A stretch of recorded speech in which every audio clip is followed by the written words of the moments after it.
Great. And now I'd like to ask my good friend John Rees to say something. John is a leading activist in the Stop the War Coalition, brilliant historian, activist all over the world on lots of things, but always trying to present history in a way that is comprehensible to everybody, but again comes from that whole tradition of the history of popular movements and popular struggles, their successes, their failures, their defeats, their great victories. And John writes very well and works very well at all of those things. And the cafe that he helped to found in King's Cross, Firebox, is the new radical oasis for all of us. So if ever you're around King's Cross, go down to Cromer Street, go to Firebox. You not only get good coffee, you get good company, good books on exchange, but you also get a sense of that great tradition of London radicalism where people meet, talk, and talk. Okay, thank you. Thank you very much. And I'm now going to ask you to put your hands together to thank John for his work with the Leveller Society, putting on today's event, and give him a good hearing. John. Thanks very much, Jeremy. I just want to say a few words about Thomas Rainsborough, indeed the Rainsborough family, because the Rainsborough family are very closely associated with this area. They were seafarers from Wapping, when Wapping was a seafaring village.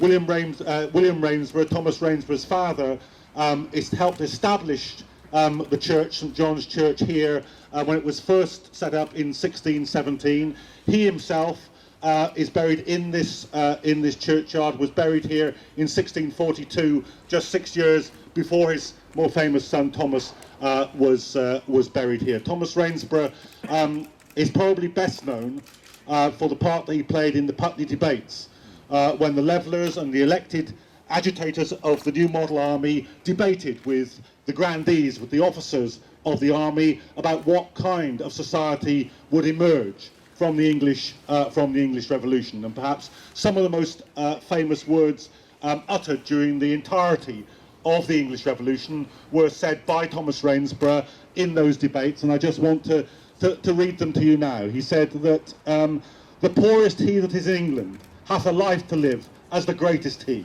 I think it is clear that every man that is to live under a government ought first by his own consent to put himself under that government. And I do not think that the poorest man in England is not at all bound in a strict sense to that government that he hath not had a voice to put himself under.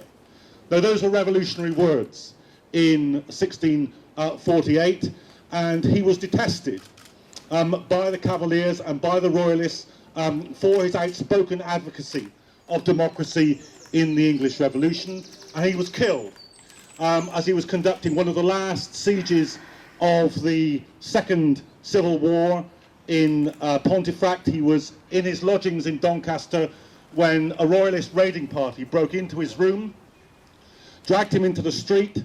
He seized one of their swords, he fought against them, but he was ultimately killed, overpowered and killed by them in the streets of Doncaster. And the leaflet that some of you have got is a copy of a leaflet that was first given out on these streets over 350 years ago, and it describes in some accuracy, in some detail, his death. He was brought to this churchyard in a huge demonstration of the Leveller movement, which started off from Tottenham, came down through the city, passed by the Tower of London where the guns were fired in salute, and brought here.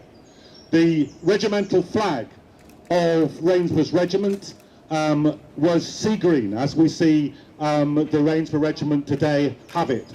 It was ripped up by the mourners, and the sea green ribbon then became the symbol of the Leveller movement from that moment on. So we're here to pay tribute to someone who was one of the first Democrats, who died in the cause of democracy, who was a great hero of the radicals of the English Revolution, who is buried here in this churchyard. Thank you very much.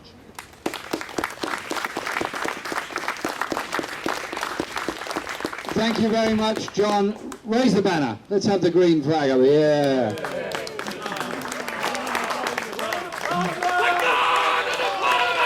Death to the tyrants! The green and gold of Wapping. Brilliant. before I introduce our last speaker, I'd like to acknowledge an awful lot of people in the audience here today. Fantastic they've all come. My good colleague Andy Slaughter, MP for Hammersmith, is here supporting. Chris Nynham, Lindsay German and Andrew Murray from Stop the War Coalition and many others have come along today to show their support for studying history in a real way and commemorating what were the real heroes of English history on which much of our lives still depend.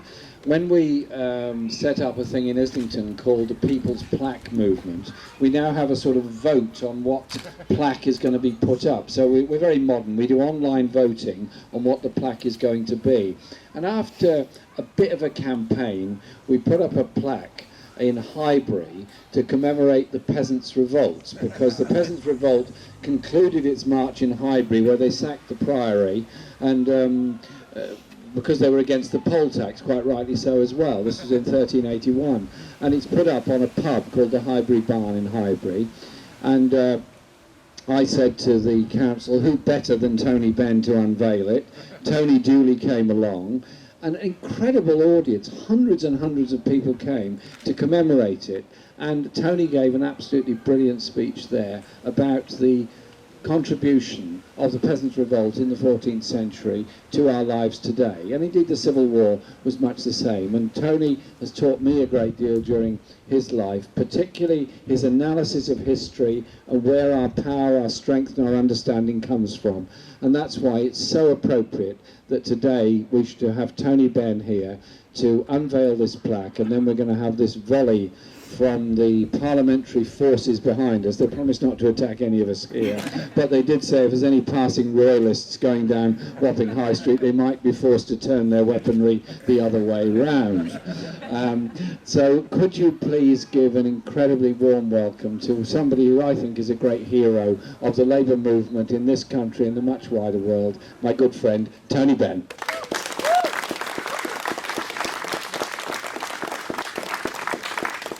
Comrades, it is a very great honour for me to be invited to come today, and I think it is a moment to think about our history, because when I look at the audience today, it's a small but representative group of local people, and all progress has been made throughout history by people just like ourselves who got together and decided that they wanted to make improvements.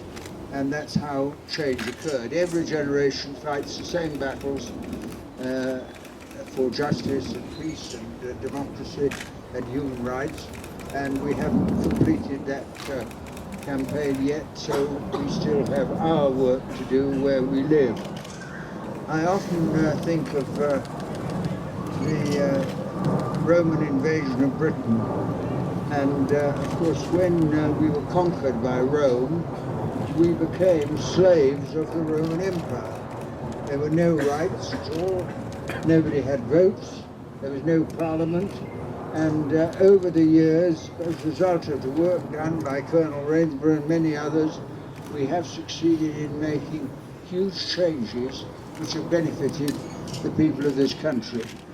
But we still have a monarchy which pretends that it governs us, and we go along with that pretense out of courtesy to the old lady, but it isn't really what it's about. It's a very old-fashioned idea that you have to have a monarch whom you worship and honour, when really we should be honouring ourselves and what we want and what we've achieved and what we should be doing ourselves.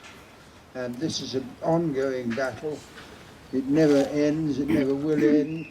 But it will, whether it succeed or not, will depend upon people just like us gathering here in Wapping today to remember Colonel Rainsborough and then be reminded by him of what we have to do to make it a better world for our children and grandchildren yet to come.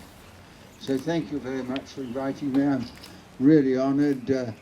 Jeremy Corbyn is my favourite Member of Parliament, and I think he's an outstanding MP, and I've told him this before, so I'm not, you won't think I'm saying it just because I'm here today, and he represents the very best tradition of parliamentary democracy, which is what Rainsborough fought for, and which we did to some extent succeed in achieving.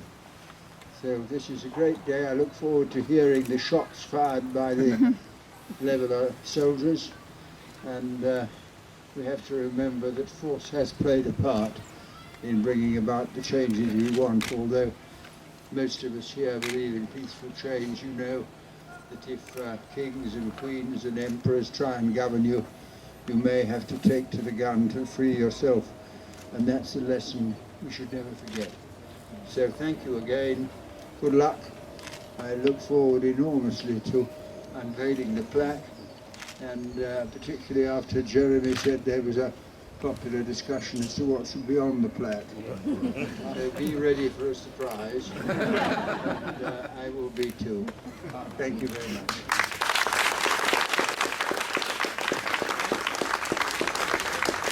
Tony's now going to go forward and unveil the plaque.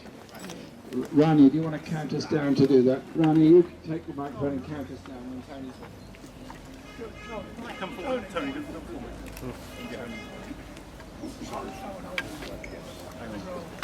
Hang on a minute.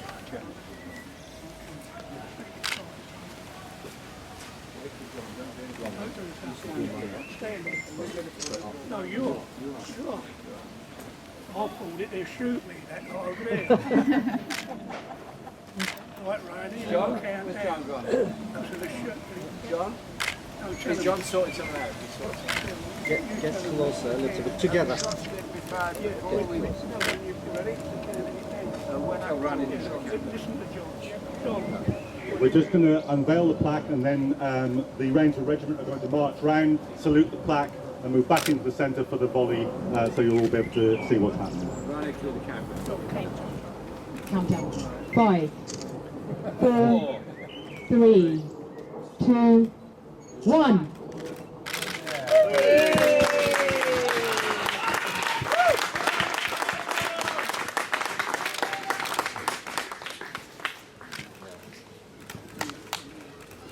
So if the regiment would like to come round, that would be fantastic.